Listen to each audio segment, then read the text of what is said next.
Hello guys, welcome to my YouTube channel automotive बाबा।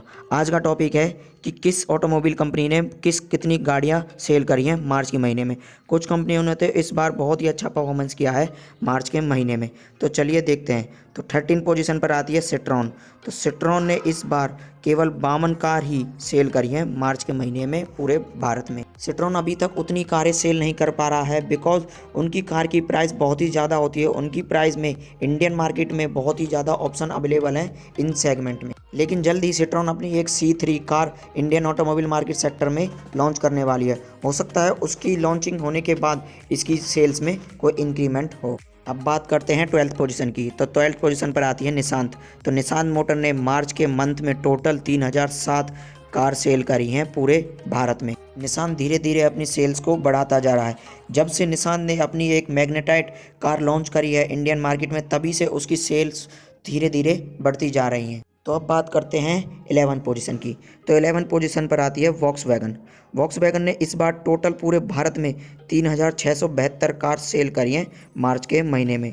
लोगों को बहुत दिनों से पोलो के नेक्स्ट जनरेशन का इंतज़ार था कि वो जल्द ही लॉन्च होने वाली है, लेकिन वॉक्सवैगन ने ऑफिशियली ये मना कर दिया है कि पोलो का नेक्स्ट जनरेशन लॉन्च नहीं होगा।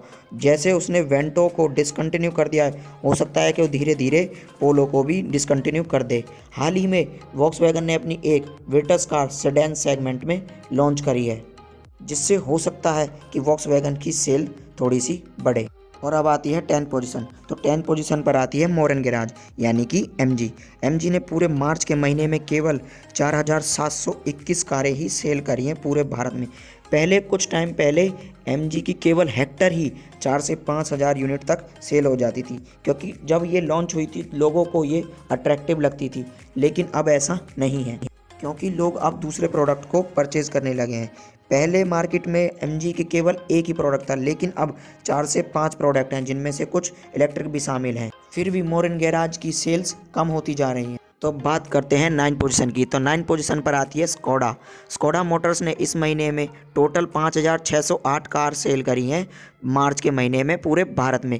पहले इस कंपनी की केवल 1 या 2000 कारें ही सेल हो पाती थी, लेकिन जब से स्कोडा ने SUV सेगमेंट में कुशैक को लॉन्च किया, तभी से उसकी सेल्स बढ़ती जा रही हैं। और स्कोडा ने भी हाल ही में एक सेडान सेगमेंट में स्कोडा स्लाविया लॉन्च किया है, और हो सकता है कि अगले मंथ इसकी सेल्स और बढ़ जाए जब स्लाविया की डिलीवरी शुरू हो जाएंगी। डिलीवरी होने के बाद ही हो सकता है कि स्कोडा की सेल्स और ज़्यादा बढ़ जाए। अब बात करते हैं 8th पोजीशन की। तो 8th पोजीशन पर आती है होंडा मोटर्स। तो होंडा ने मार्च के महीने में टोटल 6589 कार सेल करी हैं पूरे भारत में। बात करें होंडा की, तो होंडा भी अब धीरे धीरे आलसी कार कंपनी होती जा रही है, बिकॉज बहुत टाइम से अभी तक होंडा ने कोई नया प्रोडक्ट इंडियन मार्केट में लॉन्च नहीं किया है। होंडा के पास केवल 2 या 3 ही प्रोडक्ट हैं जो वो इंडियन मार्केट में सेल करी है, जिनमें से होंडा सिटी, मैग्नेटाइट और BRV। बताया जा रहा है कि होंडा अपनी एक नई SUV को भी लॉन्च करने वाला है, लेकिन होंडा जितनी सुस्त कंपनी है, तो लगता है कि वह अपनी नई SUV 2023 में ही लॉन्च करेगी। अब आती है 7th पोजीशन। तो इस बार 7th पोजीशन पर आई है रेनॉल्ट। रेनॉल्ट ने मार्च के महीने में पूरे भारत में 8018 कार सेल करी हैं पूरे भारत में। कहीं ना कहीं रेनॉल्ट भी अब इंडियन मार्केट को समझता जा रहा है, क्योंकि वो अपनी धीरे धीरे एक एक करके नए प्रोडक्ट लॉन्च कर रहा है। कुछ टाइम पहले रेनॉल्ट के 10 से 12 हज़ार यूनिट सेल हो जाती थी एक ही महीने में, लेकिन इस बार रेनॉल्ट के केवल 8000 यूनिट सेल हुई हैं। इसका कारण यह है क्योंकि कुछ टाइम से ही 2-3 महीने में नए नए प्रोडक्ट लॉन्च हो रहे हैं अदर कंपनियों के, जिससे कहीं ना कहीं रेनॉल्ट के प्रोडक्ट्स पर भी असर पड़ा है, जिससे इसकी सेल 3 से 4 हज़ार घटकर 12 से 8 हज़ार पर आ गई है। अब बात करें 6th पोजीशन की। तो 6th पोजीशन पर आती है टोयोटा मोटर्स। तो इस बार टोयोटा ने मार्च के महीने में टोटल 17,130 कारें सेल करी हैं पूरे भारत में।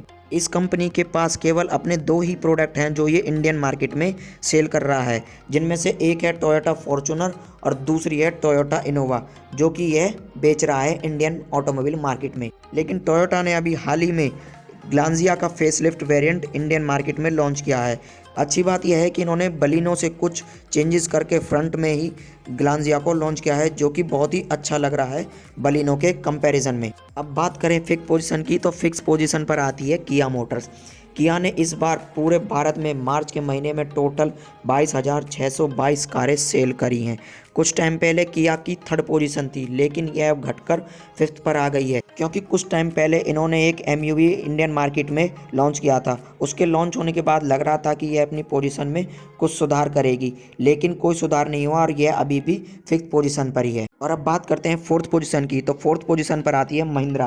तो इस बार महिंद्रा ने मार्च के महीने में पूरे भारत में टोटल 27,603 कारें सेल करी हैं। पहले लोगों को इंतजार था कि महिंद्रा की SUV 700 कब आएगी, और अब इंतजार है नेक्स्ट जनरेशन स्कॉर्पियो का कि वो कब तक आएगी और वो दिखने में कैसी होगी। महिंद्रा के पास जो प्रोडक्ट पहले से हैं उनको तो वो टाइम से डिलीवर नहीं कर पा रहा है, और वो अपने नए नए प्रोडक्ट और लॉन्च कर रहा है। लेट डिलीवरी के मामले में तो महिंद्रा सबसे आगे है। अगर महिंद्रा अपनी नई प्रोडक्ट पे ज़्यादा ध्यान ना दे के अपनी डिलीवरी टाइमिंग पर ध्यान दे, तो हो सकता है वो अपनी सेल्स में बढ़ाकर अपनी पोजीशन को भी इंक्रीमेंट कर ले। और अब बात करते हैं थर्ड पोजीशन की, तो थर्ड पोजीशन पर आती है टाटा मोटर्स।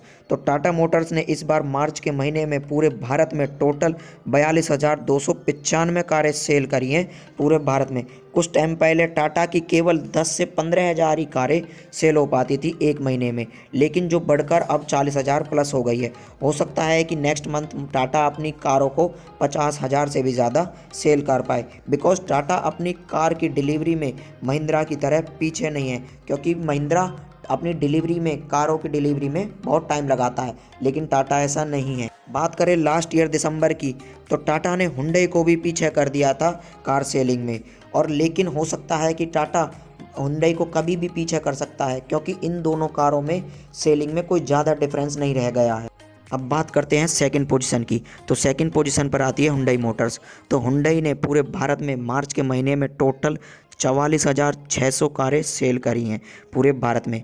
जैसा कि आप देख सकते हैं कि टाटा और हुंडई के बीच में कोई ज़्यादा डिफरेंस नहीं रह गया है, तो हो सकता है कि टाटा हुंडई को कभी भी पीछे छोड़ सकता है और वो अपनी सेकंड पोजीशन वापस दोबारा से हासिल कर सकता है, बिकॉज टाटा एक के बाद एक न्यू प्रोडक्ट लॉन्च करता जा रहा है, और वे उन्होंने कुछ कलर्स के भी डेजर्ट और ब्लैक कलर लॉन्च करे हैं इंडियन मार्केट में, जो कि लोगों को बहुत ही ज़्यादा पसंद आ रहे हैं। अब आती है इंडिया की सबसे बड़ी ऑटोमोबाइल कंपनी मारुति सुजुकी।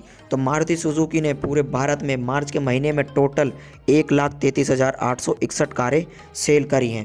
कुछ लोग टाटा और महिंद्रा लवर ये सोचते ज़रूर होंगे कि मारुति हमेशा टॉप पर क्यों रहती है, वो हमेशा फर्स्ट पोजीशन कैसे अचीव कर पाती है, क्योंकि मारुति के पास हमेशा हर सेगमेंट में अच्छी अच्छी कारें रहती हैं, जिनके फेसलिफ्ट और नए वेरिएंट वो समय के साथ लॉन्च भी करता है। इसी कारण मारुति सुजुकी इंडिया की टॉप सेलिंग कार कंपनी रहती है। अगर आपको यह कार न्यूज़ कि किस कंपनी ने कितनी कारें सेल करी हैं इस महीने में, अगर आपको ये वीडियो अच्छी लगी हो तो वीडियो को ज़रूर लाइक करें, और अगर चैनल पर नए आए हो तो चैनल को सब्सक्राइब भी कर लें। Thank you for watching automotive Baba.